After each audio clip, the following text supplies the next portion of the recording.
Olá, meus amigos, boa noite. Kiki Católica, Vicky Caneda, sejam muito bem-vindos.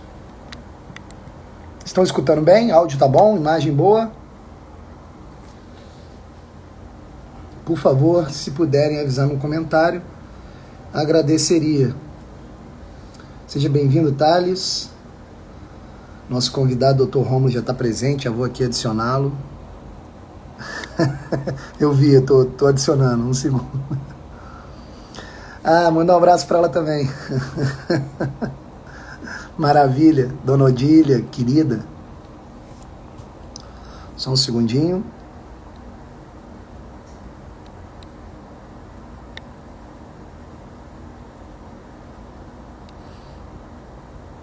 Sejam bem-vindos. Rafael Cigano, meu outro amigo Rafael, Nathan Lima, Robson. Sejam todos bem-vindos. Só um segundo. Se puderem... Espera aí que eu não consegui ainda. Só um segundinho. Acho que aqui vai.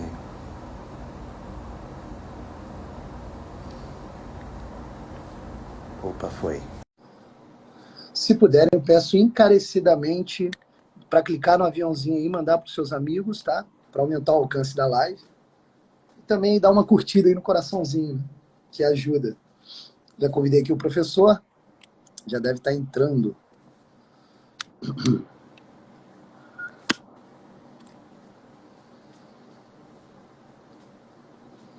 Sejam todos bem-vindos. Victor Alves, Nathan, Aline. Já já iniciaremos a live. Beijão, Cigano. Apareceu, não? Peraí, cara. Alguma treta aqui. Peraí.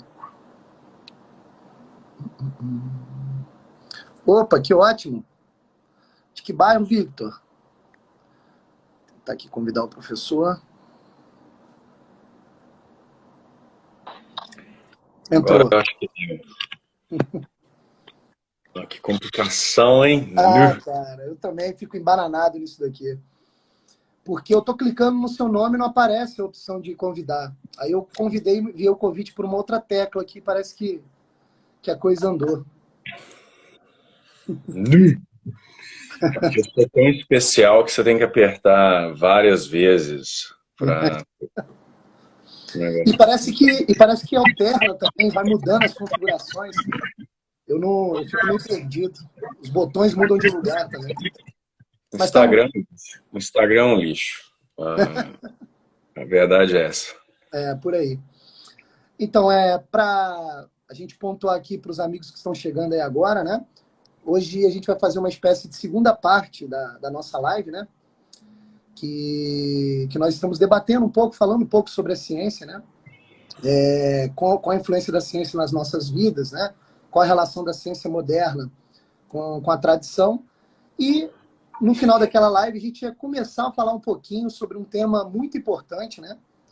Talvez assim o tema central de toda essa discussão, que é a questão voltada à vida, né? Essa palavrinha aí que está presente em qualquer debate sobre qualquer tema, sobre qualquer assunto, a palavra vida sempre aparece, né? Desde uma conversa qualquer, assim, aleatória, até quando a gente vai falar de ciência, de filosofia, quando a gente escuta um escritor de autoajuda, ele vai falar da vida, você liga a televisão, as pessoas estão falando da vida, né? E a vida, ela se tornou uma palavra aí que está na boca de todos. E, obviamente, ela também tem uma relação direta, tanto com a filosofia quanto com a ciência, né? Com a filosofia, a relação é porque é papel do filósofo, é da atividade do filósofo, é da vocação filosófica tentar compreender a essência de tudo que existe, né? Para tentar construir sempre uma cosmovisão correta para que o próprio filósofo possa verbalizar aquilo que ele percebeu, aquilo que ele contemplou. Então, o filósofo geralmente é uma luz no fim do túnel para todos nós.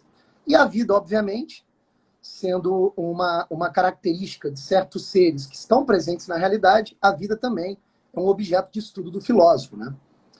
E em relação à ciência, né, a vida ela também se torna um assunto mesmo porque, hoje em dia, muitas das polêmicas em torno da vida têm a ver com a influência da dita ciência moderna, né? Ao tentar caracterizar o que é a vida de uma maneira totalmente distinta daquilo que os grandes pensadores, né, já tinham tratado sobre esse tema, que é um tema tão importante. Então, para efeito de introdução, né, que eu acho que seria importante para a gente tentar localizar o assunto e começar aqui uma conversa bem informal mesmo, seria importante a gente ter uma definição assim clara do que seria a vida a partir dos pensadores da tradição, né? Que me parece, essa definição que eles dão sobre a vida, me parece uma definição mais adequada à realidade. A gente olha para os seres vivos e compara aquilo que a gente observa com essas definições e a gente vê um encaixe, a gente vê um ajuste, né? Então, me parece que essa visão é a mais correta. Os pensadores da tradição, né, desde os antigos pagãos, passando ali também pela tradição católica da Idade Média, eles definiam uma vida de uma maneira muito, muito interessante e muito sintética, né? Que, apesar da definição ela ser pequena, ela traz uma série de complexidades que a gente teria que analisar de maneira mais profunda. Mas, basicamente, a definição que eles dão de vida é a seguinte: a vida é a característica dos seres que realizam movimento por eles mesmos, né? Então, por exemplo, quando você vê qualquer coisa material na realidade, qualquer ente material na realidade, você percebe que todos os entes se movimentam. Mas alguns se movimentam por si mesmos, e outros se movimentam a partir do movimento de um outro ser externo a eles, né? Então, por exemplo, uma pedra, né? Uma pedra ela pode se desgastar, ela pode mudar de lugar, mas todo movimento que ocorre com ela é causado por um outro ser externo a ela. 100% do movimento da pedra entra nesse critério de que o movimento é praticado por um ser externo a ela. Agora, quando você olha para outros seres, né, como, por exemplo, um vegetal, ou um animal, ou um ser humano, você percebe que há um grau de animação nesses seres. Há um grau de movimento que é interno a eles mesmos, né? Por isso que nós chamamos esses seres, inclusive, de seres animados. Nome esse que é muito bem colocado, porque o termo animado vem do latim anima, né, que significa alma. E alma que não no sentido meramente entre mil aspas, tá? Meramente religioso, mas no sentido que é observável por todos. É necessário um motor interno nesses seres, que não pode ser material, e no qual nós identificamos como alma. Então podemos definir o seguinte: olha, os seres vivos são seres que são animados por uma alma, por uma parte imaterial, por uma forma substancial, né? Aquilo que realmente o movimento o define, e que faz o corpo, já na sua aparência, ter um movimento muito observável. Então a gente poderia definir a vida por esses termos. O que acontece é que quando a gente observa, né, certas polêmicas hoje em dia a respeito do aborto, a respeito da morte assistida, a respeito da eutanásia, a gente começa a perceber que esses assuntos não seriam polêmicas se partíssemos dessa definição fundamental de vida.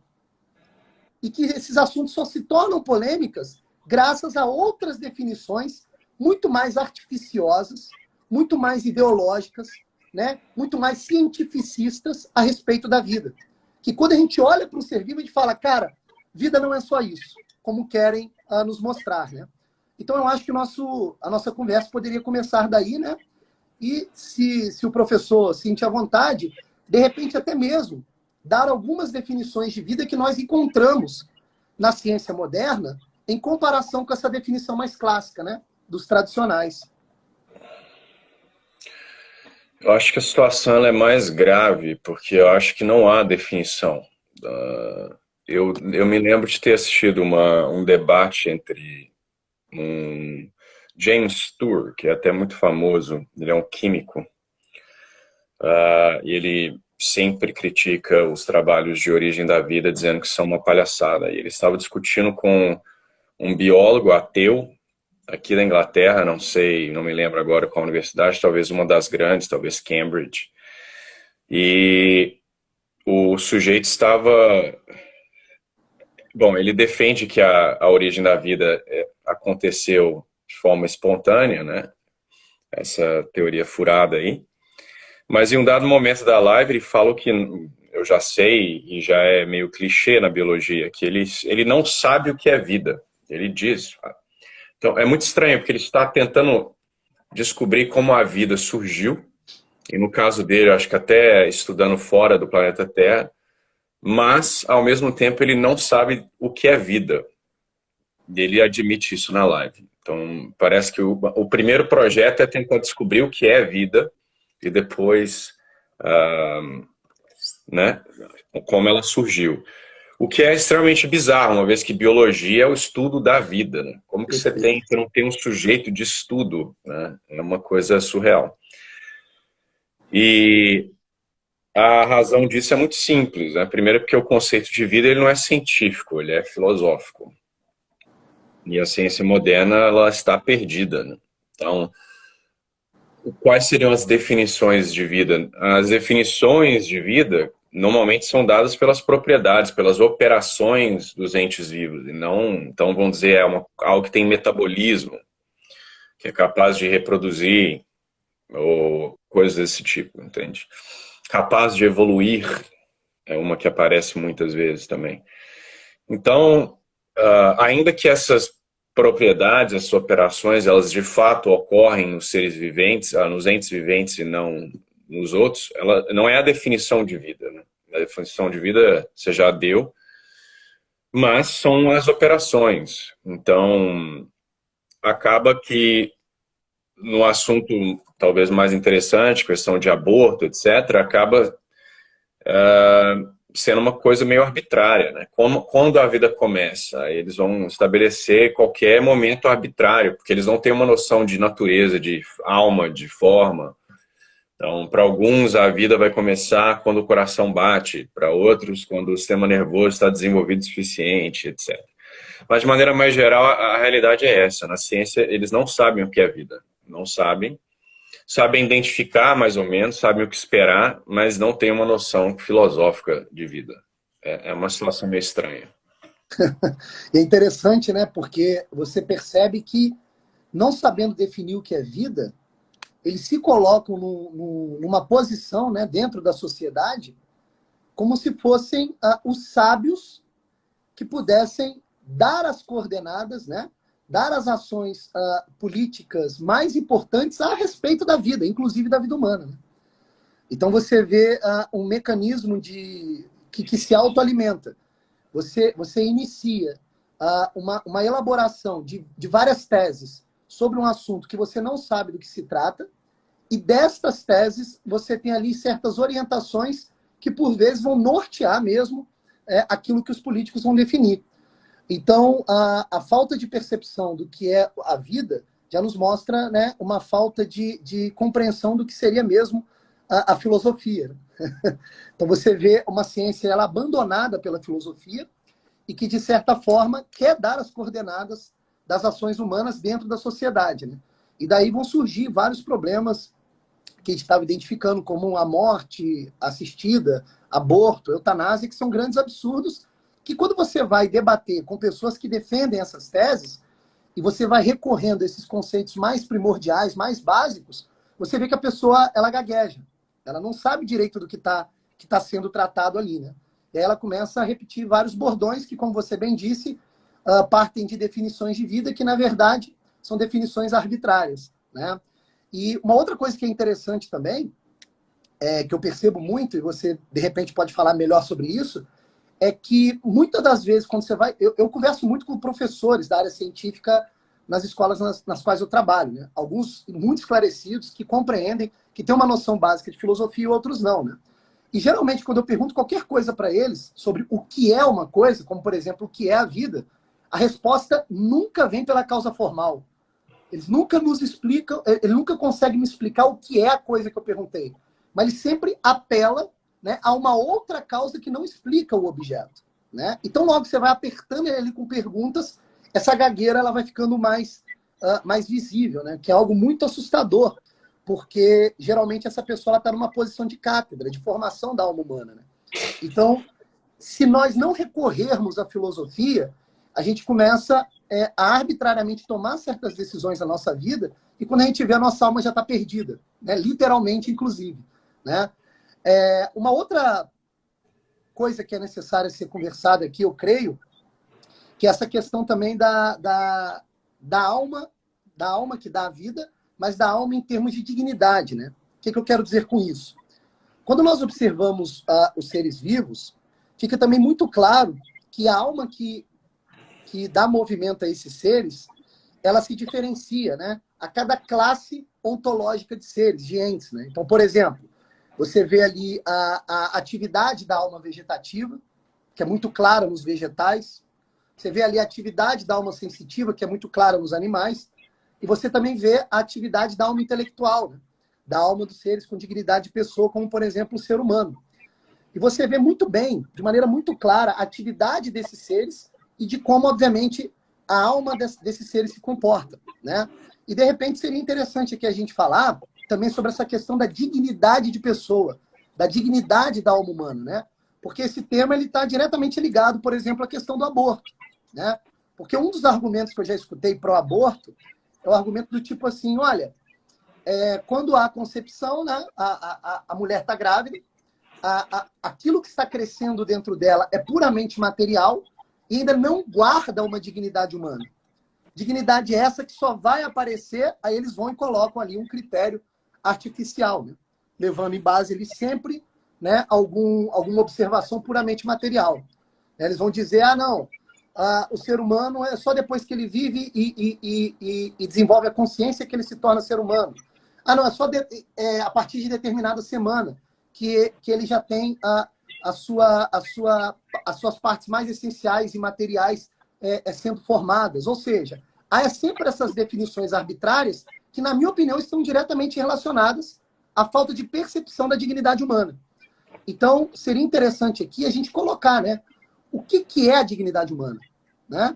Como é que a gente enxerga o que é digno de falar, isso aqui é humano, olha, isso daqui não é humano, né? O que diferencia o ser humano dos outros seres? Né? Acho que seria uma pergunta válida a respeito do que é a vida. Né? O que diferencia é que nós somos criados à imagem e semelhança de Deus. Isso diferencia é que nós podemos conhecer o nosso próprio fim. Nós podemos adorar a Deus, e as outras criaturas, elas não, né? A capacidade intelectiva, a única coisa infinita é Deus, mas o buraco ontológico entre o mais inteligente dos bichos, inteligente entre aspas, né? Mas há uma certa inteligência ali, mas não igual, que vai ser o quê? Hoje eles mudam. Antes era o chimpanzé, hoje é o golfinho, sei lá. É um abismo gigantesco, né? O golfinho, ele não tem conhecimento de si mesmo, ele não é capaz de conhecer a sua própria natureza, portanto, ele não pode adorar a Deus, a dignidade dele não existe, né? Enquanto bichos, nós obviamente não vamos sair maltratando animais, porque, de certa forma, eles são criaturas de Deus, mas também eles não têm essa dignidade que nós temos, que é de certa forma infinita, né? Porque a nossa alma é imortal, então cada alma perdida é uma alma, tem um valor incomensurável, né? Então o bebezinho no útero da mãe, ele tem a mesma dignidade de um adulto, porque a alma dele, ele é um ente humano. E aquilo que a gente falou, a questão da forma, a forma substancial, ela está ali desde o início da concepção, né? Que vai, algumas coisas ali ainda não estão em ato, mas a forma substancial está lá, é o princípio de informação da matéria, e aquele bebê é humano, simples assim. Inclusive eu tenho uma série sobre aborto e eu abordo alguns dos argumentos, e os argumentos geralmente são péssimos, né? Você vê de feminista dizendo de tudo, né? Que o bebê é um parasita, ou é um amontoado de células, ou não está vivo. Mas a mesma pessoa que diz que um bebezinho não está vivo, ele fala que a célula do corpo dele está viva. Uma coisa grotesca. A questão parasitária, é síndrome de Down isso aí, né? Uma pessoa que fala isso tem um retardo, né? Porque ela não estudou biologia básica, né? Tipo, até se você é um evolucionista ateu, a reprodução é a operação mais importante de todos os entes, né? Mais do que ficar vivo, porque ficar vivo, de acordo com o evolucionismo, e não passar seus descendentes, né? Seus genes para frente, não dá em nada.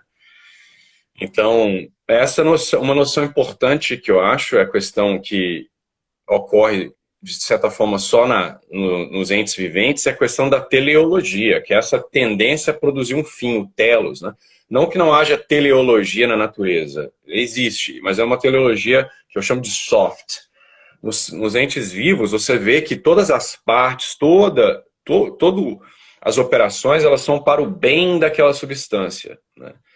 E elas são, como você disse, elas são internas, né? Causalidade imanente, não causalidade transiente, né? Então, enfim, eu estou desviando da questão da dignidade, mas é uma pena, porque, de certa forma, a vasta maioria das pessoas que usam esses argumentos absurdos sobre vida, eles não estão realmente tentando desenvolver uma tese filosófica, eles são movidos pelas paixões, né? Eles querem, geralmente o abortista é um indivíduo que quer viver as suas paixões e o bebê se torna um empecilho para isso, né? Então não é que o sujeito está realmente pensando filosoficamente sobre isso, né? É uma questão puramente utilitária ali, egoísta, né? Perfeito. E quando a gente trabalha essa questão da dignidade humana, que é muito fácil, de maneira muito fácil você observa isso, né? Como você bem disse, né? O homem tem certas ações que o diferenciam totalmente dos outros animais, numa distância gigantesca, né? Praticamente infinita. A gente também não percebe uma outra coisa, né? Se a gente imaginar uma mulher grávida, né? A mulher grávida, ela está com o bebê ali dentro, né? A criança ali dentro, está para nascer. Qualquer argumento abortista vai ter de partir do pressuposto de que há possibilidade de nascer da barriga dessa mulher uma outra coisa que não o ser humano. Então, cara, a simples observação teleológica, ou seja, da finalidade, por exemplo, da gravidez, que é ali dar à luz ao filho, já traz a noção naquele sentido de que o que vai nascer da barriga da mãe é um outro ser humano, caramba.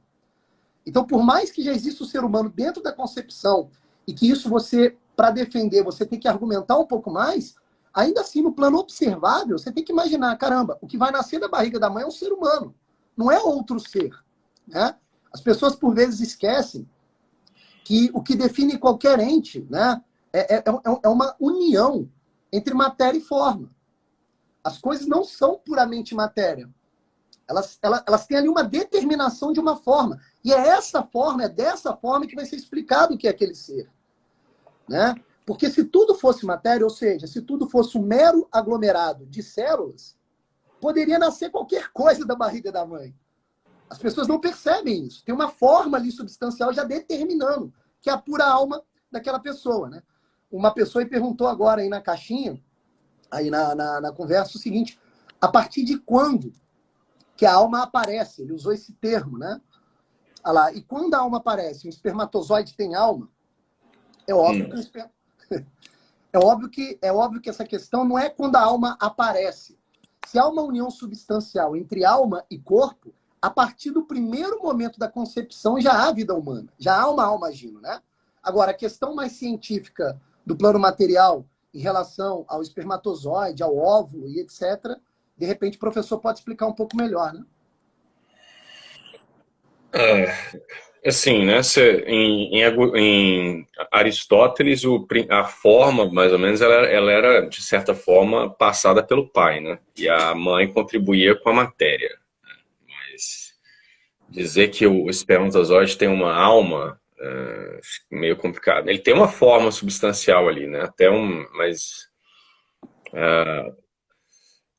Mas enfim, voltando ao que você estava falando sobre a questão da teleologia, eu acho extremamente importante, porque é um negócio que eu bato na tecla frequentemente, que é as pessoas têm que entender que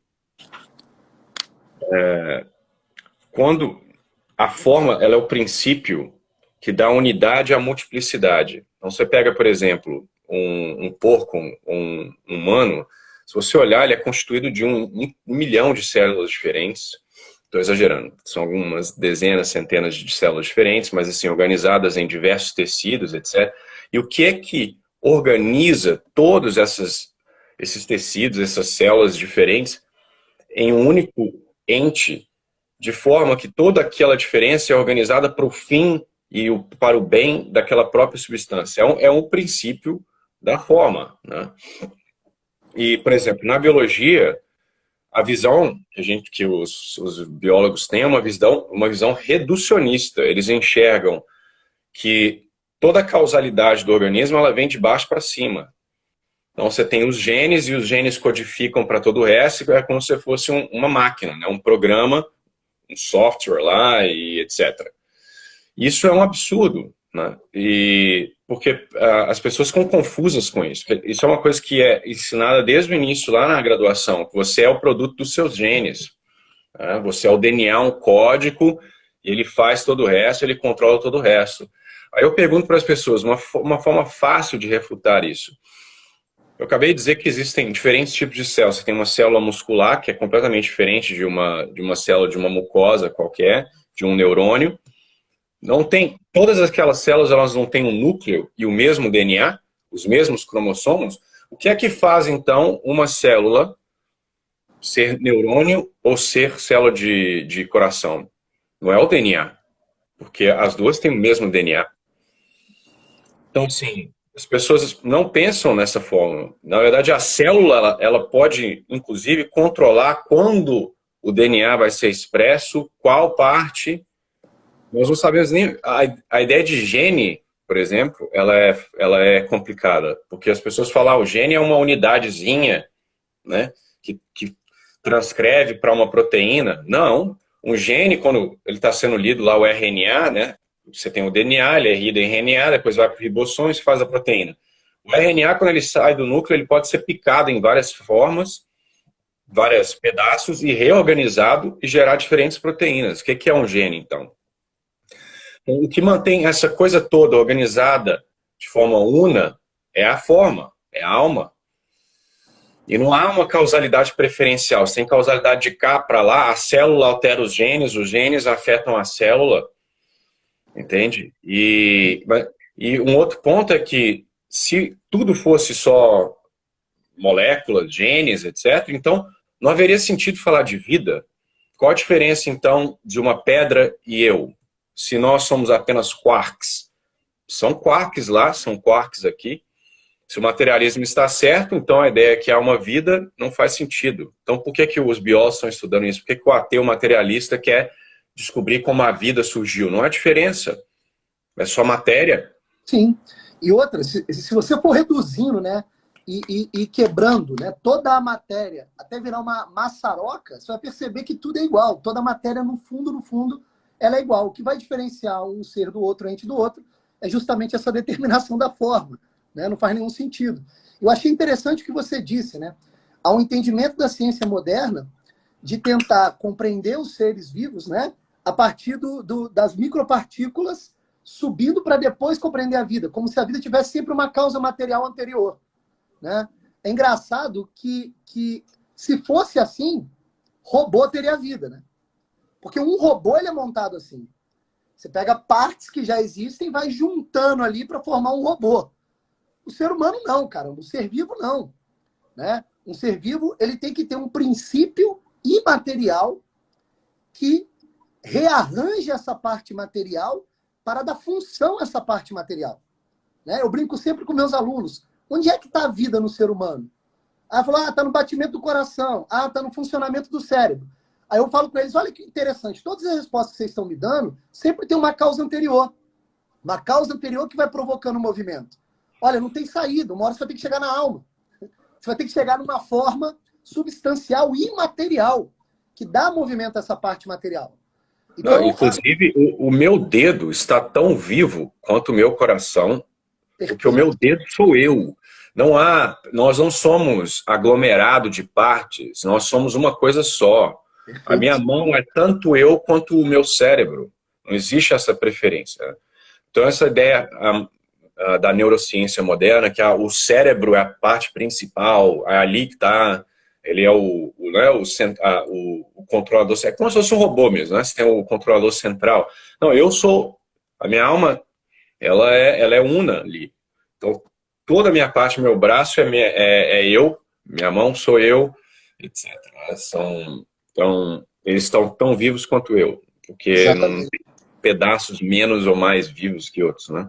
Alguém Exatamente. perguntou aí no chat se a forma é determinada pela alma. Não, a forma e a alma nos viventes é a mesma coisa, tá? A forma substancial é porque nos inanimados nós não chamamos de alma, né?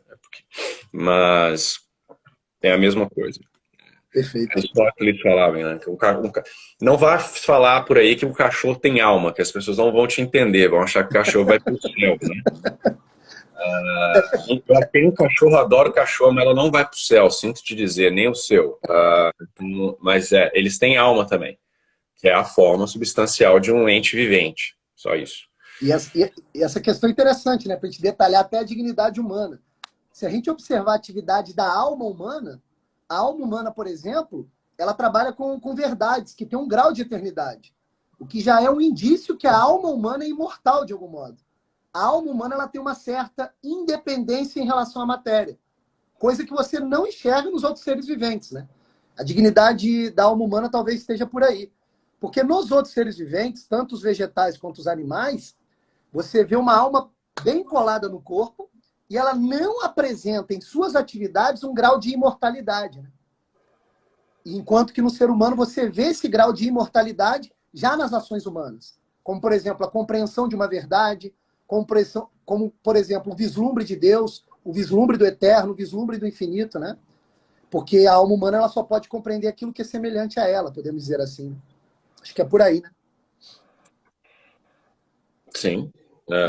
E não é necessário você ter uma infusão. Não, é que na verdade você precisa de graça, mas o que eu quero dizer é que para chegar a essas conclusões sobre a imaterialidade da alma, do intelecto, da vontade humana, você pode chegar até lá com a razão desassistida, né?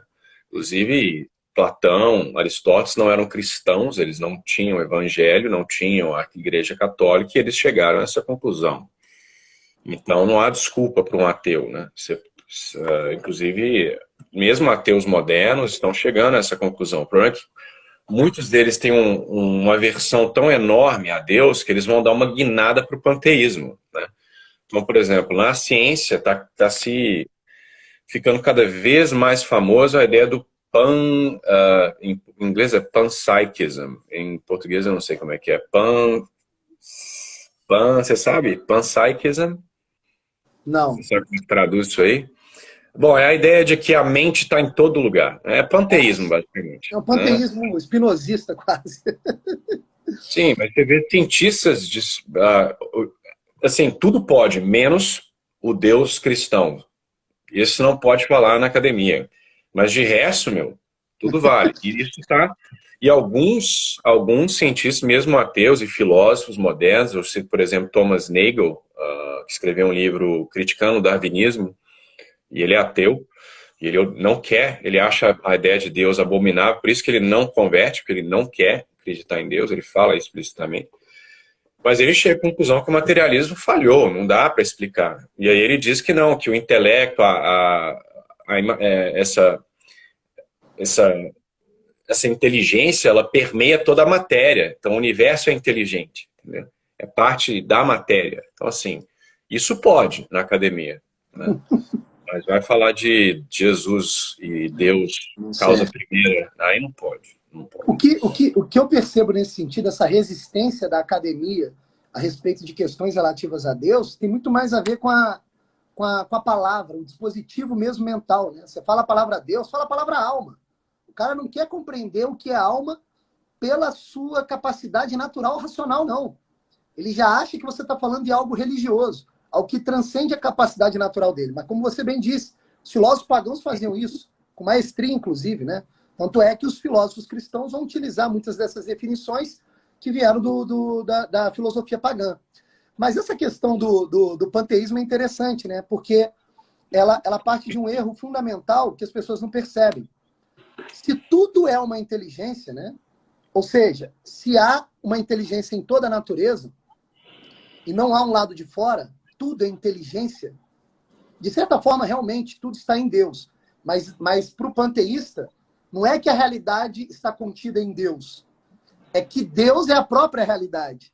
Né? É a própria realidade. E a realidade vai se transformando conforme essa inteligência. Então, eles vão ter que partir do princípio de que essa inteligência que governa o mundo, ela mesma é mutável. O que é um absurdo. Né? Porque se há esse movimento nesse Deus panteísta, teria que ter algo externo a ele provocando esse movimento, o que não faz sentido nenhum. Né? Por isso que dentro da tradição cristã, a gente trabalha ainda com a ideia lá aristotélica, né, do motor imóvel. Né? Tem que ter ali um ser imóvel, imaterial, que está para além da realidade material, movimentando a realidade material. Né? Mas aí já é um outro caso. Outra coisa que a gente poderia falar, professor, que a gente já comentou aqui um pouco sobre o aborto, e eu acho que a questão do aborto ficou bem evidente, é também a questão da eutanásia. Alguém aí perguntou também, né, para a gente falar um pouco mais sobre a eutanásia. Se você pudesse explicar um pouquinho o que é a eutanásia e qual é o erro moral na eutanásia, para a gente trabalhar também essa questão. Eutanásia é você pegar um paciente que está em um estado vegetativo, geralmente, né? Apesar de que hoje em dia estão eutanasiando até idosos são, né? Então a coisa ela está ficando mais grotesca. Mas a ideia original era você pegar um indivíduo que está vegetativo ali nos aparelhos e desligar. Né? E os argumentos serão dados, serão muitos, né? Alguns vão dizer que o indivíduo está basicamente morto, outros vão dizer que o custo para se manter ali é muito elevado, ou vão falar da dignidade, né? Quem gostaria de ficar numa cama de hospital em um estado vegetativo, sendo alimentado por anos e anos? Mas, na nossa visão católica, a eutanásia ela é claramente um assassinato. Né? E geralmente a forma com que esse assassinato é feito é extremamente assustadora, porque eles vão remover, em muitos casos, a água e o alimento do paciente. Então, eles vão matar o paciente de inanição e falta de água. E já houveram pessoas que voltaram desse estado de coma, ou o que quer que seja, e falaram que a dor, mesmo enquanto aparentemente inconscientes, a dor de uma pessoa sofrendo inanição e sede é sem comparação. E isso vai novamente por causa dessa ideia de que nós somos apenas matéria. Né? Então eles vão olhar, o cérebro não tem atividade, há uma morte cerebral, etc. Logo a pessoa está morta. Que é o que eu falei num vídeo recente que eu gravei. Enquanto as operações do seu corpo continuam funcionando, ainda que com auxílio de máquinas, significa que o princípio da vida ainda está lá. Simples assim. Se você tirar o princípio da vida, a forma substancial, né, no caso, aquilo ali deixará de ser um humano e passará a ser um cadáver. E, então ele terá decomposição. Você não pode. Essa ideia de que eu recebo essas perguntas, mas nós não podemos manter um cadáver vivo, por assim dizer, com máquinas. Aí você está virando Frankenstein, você está achando que a máquina é capaz de dar vida ao corpo. Não é assim que funciona. Então, o indivíduo que está lá, em coma, o que quer que seja, ele está vivo. E tem muitas pesquisas que foram feitas, inclusive, de... como é que eles chamam em inglês? Near-death experiences, experiência de quase morte, etc. Ou essas pessoas que estavam em coma e voltam, e algumas delas relatam que elas estavam totalmente conscientes do que estava acontecendo ao redor. Algumas conseguiam observar de cima a mesa cirúrgica, já se fizeram testes de, por exemplo, pegar um indivíduo lá anestesiado, o médico esconde um objeto, o indivíduo volta da anestesia e fala, eu vi você colocar o objeto em tal lugar. Ou o indivíduo sabia que o médico tal estava usando um broche aqui, que o médico entrou no bloco cirúrgico depois que o indivíduo já estava apagado. Então, assim, a eutanásia, ela é assassinato, simples assim. Perfeito. E essa confusão que as pessoas fazem, transformando a eutanásia num tema polêmico, que não deveria ser polêmico, né? Deveria ser considerado como um assassinato, como você bem disse, tem também relação com o fato das pessoas não saberem direito o que é morte, né? Elas não como não sabemos o que é vida, também a gente não sabe o que é morte. E aí termos bizarros, como por exemplo morte cerebral, que é um termo autocontraditório, né? Você fala morte cerebral, você está falando a morte de um aspecto material do ser humano, sendo que a vida está no aspecto imaterial, no princípio formal que é a própria alma. Então, por exemplo, morte cerebral traz na consciência das pessoas, principalmente no senso comum, que já é a morte. E, obviamente, que a morte cerebral ela não esgota o assunto morte. Morte está para além desse conceito. Né? Eu queria como medir isso. Como é que você morte cerebral? Como é que você mede? Eles vão medir algumas funções cerebrais, ver que elas não estão lá, mas não tem como você exaustivamente avaliar se todo o cérebro está desligado. Né? Então, assim, esses critérios são furados e eles estão ficando cada vez mais relaxados com o tempo. Né? Por quê? Para que se extraia órgãos. Porque há um interesse comercial de se... Né? Porque se você esperar demais e for...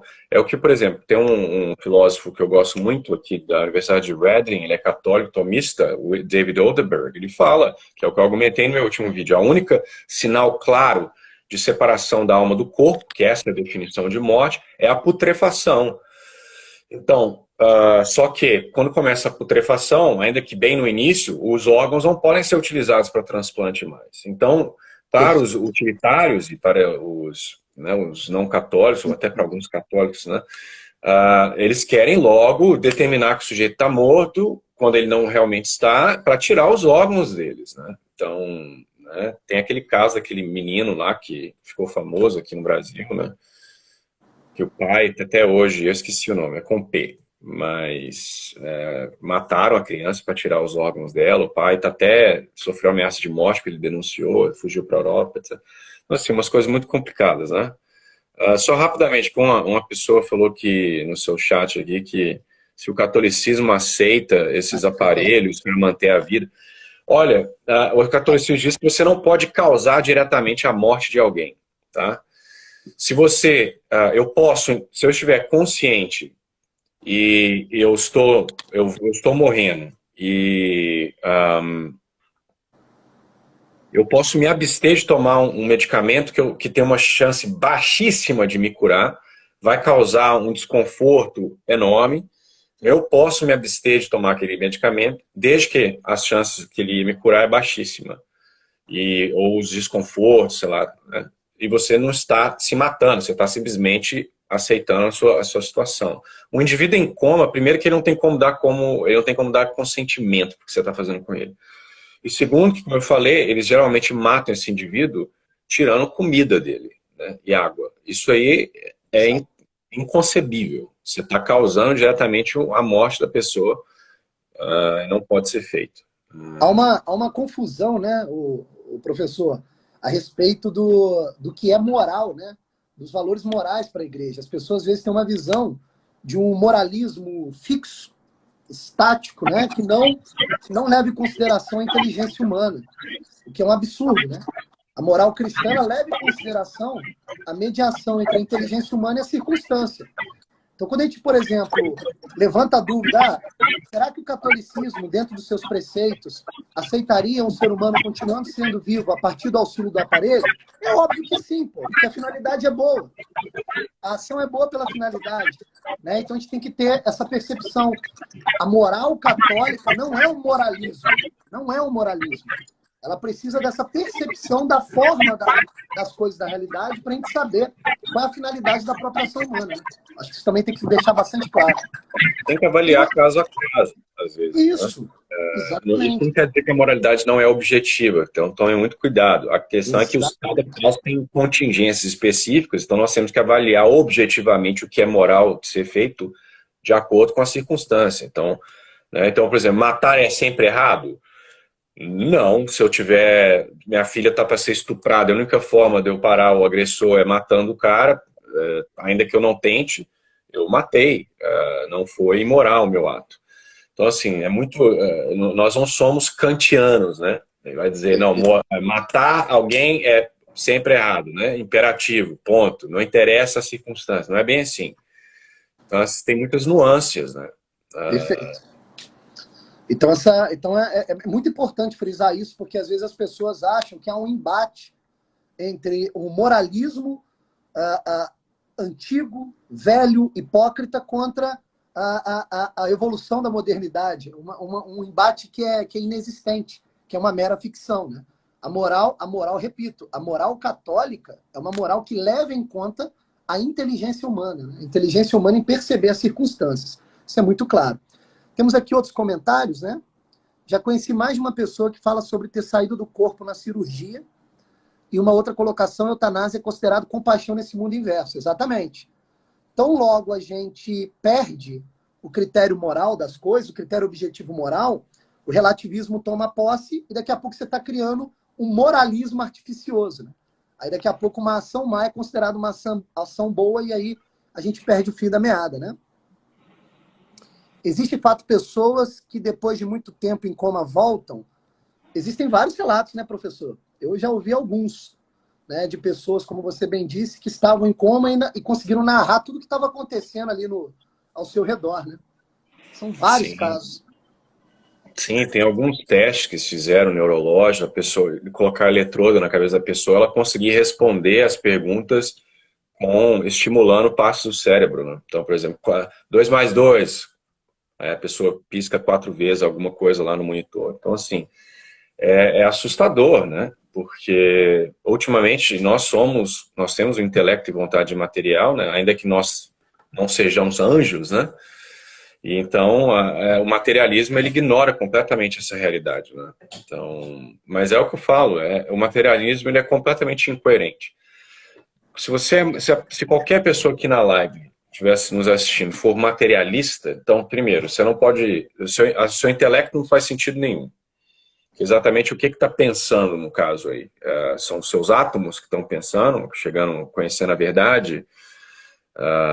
Entende? Não há vida, porque vida é o quê? Não há alma vivente, então não há vida. O que há são aglomerados de átomos. Isso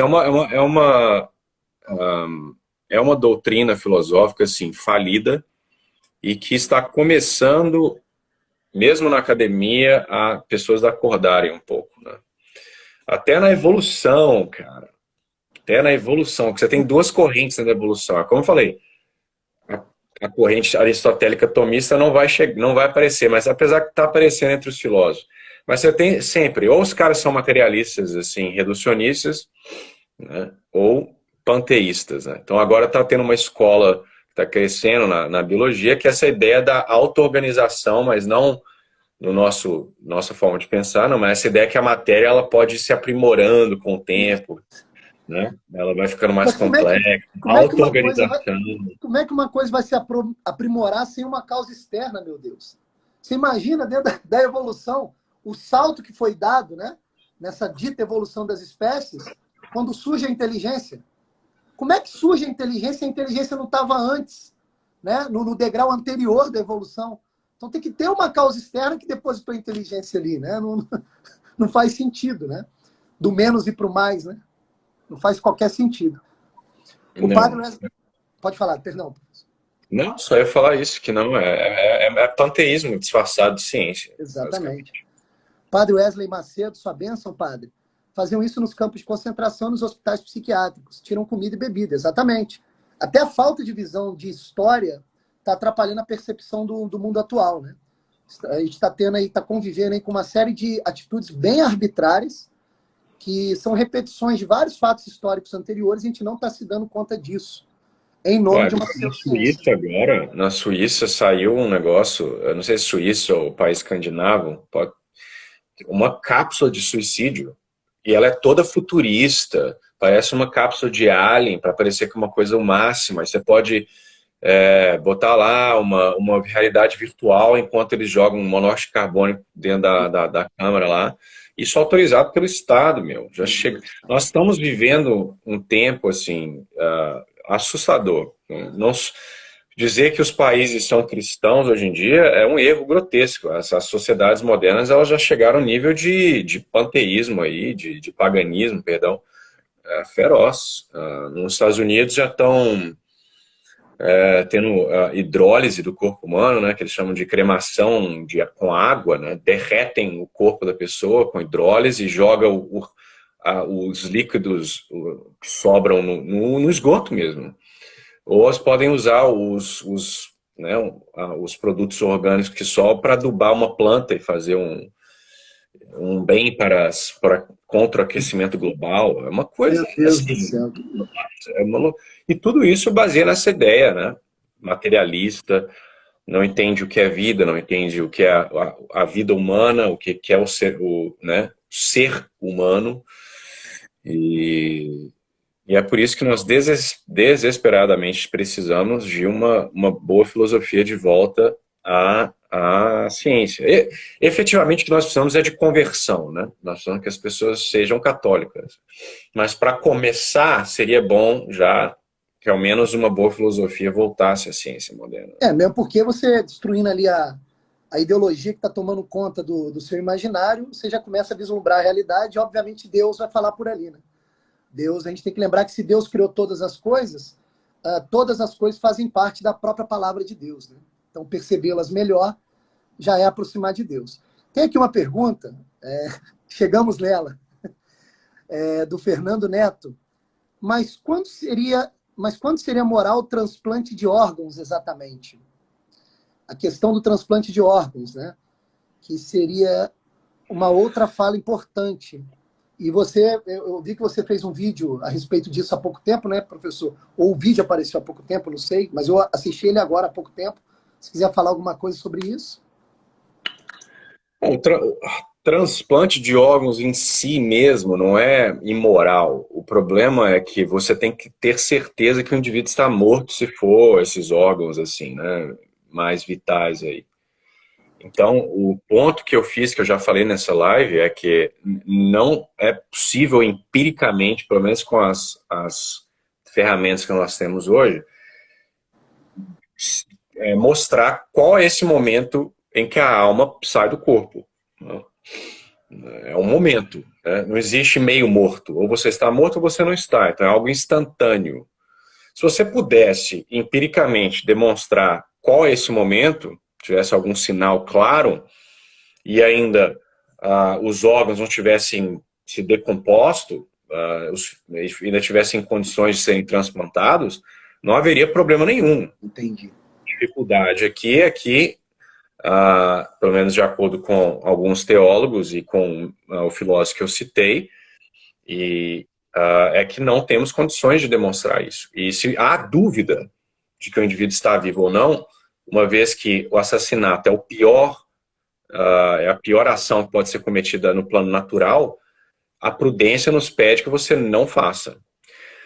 Agora, existem os transplantes de órgãos não vitais, por assim dizer, né? Então, assim, se eu tenho um irmão e ele está precisando de um transplante de rim, eu posso doar um dos meus rins, né? Desde que eu não morra no processo.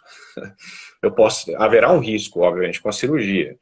Então, de certa forma, é uma mutilação? Mas nesse caso é para um bem maior, e essa que é maior, né, salvar uma vida é maior do que eu ficar um pouco debilitado, mas, né, eu não posso doar 2 rins, né? Se eu doar 2 rins, o indivíduo está me operando, ele está causando a minha morte. Então, você não pode fazer isso. Então, tem a ver com a falta de certeza do momento da morte, né? E, por vezes, a medida é a putrefação do órgão, então já não vai dar para ser doado. Compreendo. Mas um indivíduo que quer doar medula, quer doar sangue, tudo bem, não há problema, porque ele não... tudo bem, ainda que seja uma violência ao corpo, é uma violência que não vai afetar suas operações, você vai continuar vivendo, e o bem que você está causando é muito grande, né? Mas, então, é isso. Se a gente puder, no futuro, talvez, encontrar algum sinal claro, empírico, de morte mais cedo, tudo bem, pode utilizar os órgãos, não há problema nenhum nisso. Sim. Outra pessoa que perguntou sobre o suicídio, mas suicídio é um assassinato, né? Você tira a sua própria vida. Obviamente, pela moral objetiva, você já consegue compreender o caso. Deixa eu ver se tem também a vida não é sua, né? você é mantido em ser por Deus, né? Então, assim, a sua vida é, de certa forma, emprestada. Então, você não tem direito de tirá-la, né? Seria uma ação antinatural, né? Desobedeceria o próprio preceito divino, do ser estar sustentando sua existência. Não, e até os animais, né? É até assustador as pessoas quererem um suicídio, né? Porque todo mundo sabe que intuitivamente, instintivamente, você sempre quer ficar vivo, né? O indivíduo tem que estar com uma desordem psicológica muito elevada para querer se matar. Geralmente é uma fuga do sofrimento, né? Mas os animaizinhos, eles tentam, pô. Tem um predador e não fica lá, nossa, vou me matar, vai, venha, me devore, vivo, pelo amor de Deus. Não, ele foge, né? Às vezes uma mãe até abandona o filhote lá para salvar a própria vida. Então, assim, é uma desordem muito grande, né? O suicídio. E a desordem chega a tal ponto de você nomear suicida como um corajoso, né? Aí tem até uma questão de falta de percepção moral do próprio ato, né? Não, ao contrário, o indivíduo é um covarde. Covardia e soberba. Perfeito. Assim, que fique claro, nós não estamos sendo insensíveis. Existem casos em que o suicídio não é um pecado quando o indivíduo não está em total controle da sua razão, tá? Se ele estiver louco, se ele estiver num estado depressivo tão severo que afeta, anuvia a razão, então a culpabilidade dele é diminuída. Mas geralmente, se o indivíduo teve tempo de planejar, olhar, escrever a cartinha, gritar lá para a sociedade, saltar, ele geralmente não está nesse estado. Mas enfim, não tem como julgar, né? Mas a igreja parte da premissa que sempre houve deliberação. Então, o indivíduo que se suicida, ele não pode ser enterrado num cemitério católico. Né? O Gabriel Rezende pergunta, a nossa memória é algo imaterial, certo? Não. Os animais têm uma memória tal como a nossa? É a pergunta do Gabriel Rezende. Não, a memória ela não é imaterial. Isso aí, Roberto, você pode explicar melhor do que eu, né? Porque eu sou... A memória nada mais é do que uma parte, né, da nossa imaginação que é uma espécie de... que grava as nossas imagens a partir de experiências sensoriais, materiais, né, e físicas. Os animais também têm memória, né? Os animais também agem pela memória. Eles reconhecem formas físicas, formas acidentais físicas a partir de uma memória que eles guardam, né? Então a memória seria uma parte da nossa imaginação que está ligada às nossas experiências sensitivas, né? Então, sem a experiência sensitiva direta com o mundo material, nós não teríamos memória nesse caso, né? Agora, é óbvio que a palavra memória é problemática, né? Você pode ter, por exemplo, tem algumas doutrinas, inclusive filosóficas, que dizem que o conhecimento da verdade é, na verdade, uma rememoração da verdade, né? Mas aí é um outro caso, não creio que é esse que você esteja perguntando, né? Deixa eu só dar um aviso aqui, professor. Começou a contagem regressiva, tá? Tem 1 minuto e 45, infelizmente. Se o senhor quiser se despedir, fazer uma fala final ou responder mais uma pergunta. Tem aqui, ó, você disse que não temos o direito de tirar a própria vida, mas assassinato mesmo que em legítima defesa viola essa regra que você citou. Não, compreendeu errado, né?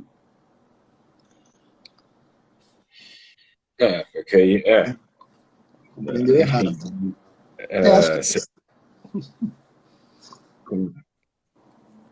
Vendo aqui. Se você quiser abrir a live de novo, pode também. Né? Vamos, a gente sai e faz mais um pouquinho. Pode ser, professor? Porque eu senti correria, eu fiquei até confuso aqui já. Pois eu também, já me perdi. A gente sai e volta. Pode ser, fecha aí e abre de novo. Beleza, então. Obrigado, professor. Vamos lá, rapidinho.